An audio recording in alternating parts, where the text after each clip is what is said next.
Lapor SPT tahun ini bikin pusing. Baru-baru ini saya bicara dengan satu konsultan pajak teman saya. Dia bilang ada klien-klien dia yang perusahaannya itu tahun ini pelaporan pajaknya molor. Sehingga untuk mencegah kliennya kena denda, mereka dilaporkan dulu tapi dengan nihil lapornya. Baru dilakukan pembetulan kemudian. Rupanya pelaporan pajak tahun ini jauh lebih ribet bagi mereka karena ketidakpastian soal penerapan Cortex. Sehingga karyawan perusahaan konsultan ini pada kewalahan lembur-lembur. Dan nampaknya bukan dia saja, rasanya banyak konsultan pajak lain menghadapi masalah serupa. Memang praktek di Indonesia untuk batas akhir pelaporan pajak perusahaan pribadi itu tanggal 31 Maret dan perusahaan publik itu 30 April. Ini merupakan perbaikan dari praktek zaman dulu di mana orang tuh harus lapor pajak tanggal 31 Desember. Ya kebayang dong mau libur panjang malah jadi bubar gara-gara mesti ngurusin laporan pajak. Nah, jadi tanggal 30 April ini sudah mendingan. Dan memang pelaporan pajak di berbagai negara rata-rata mengikuti deadline tertentu seperti tanggal 30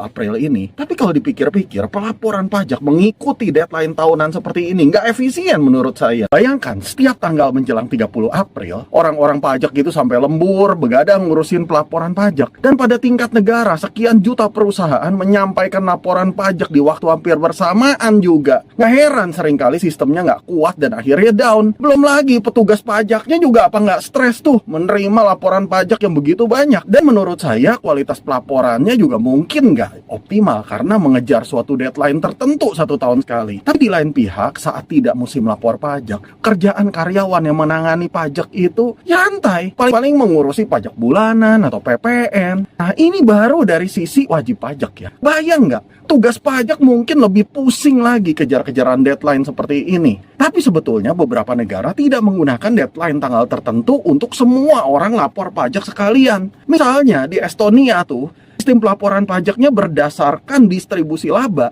Jadi pelaporan pajak dilakukan perusahaan itu saat distribusi laba, bukan pada tanggal tertentu. Di Georgia, mereka menggunakan pajak berbasis bulanan. Jadi nggak perlu bikin laporan tahunan. Di Kolombia, batas waktu pelaporan pajak bervariasi, tergantung nomor identifikasi wajib pajak, sehingga wajib pajak lapor itu beda-beda. Saya kira cara Kolombia ini lumayan. Bila misalnya tanggal pelaporan pajak disesuaikan dengan tanggal pendirian perusahaan, dan perusahaan dan petugas pajak kan lebih terdistribusi. Ekosistem hang, masalah yang mendadak muncul saat pelaporan mungkin tidak terjadi lagi. Pasti sangat diuntungkan ya konsultan pajak karena bisa mengatur ritme kerja lebih bagus. Kita mau tanya, menurut Anda kalau sistem pelaporan pajak berbeda waktu ini di Indonesia masalahnya apa ya? Coba share di komen.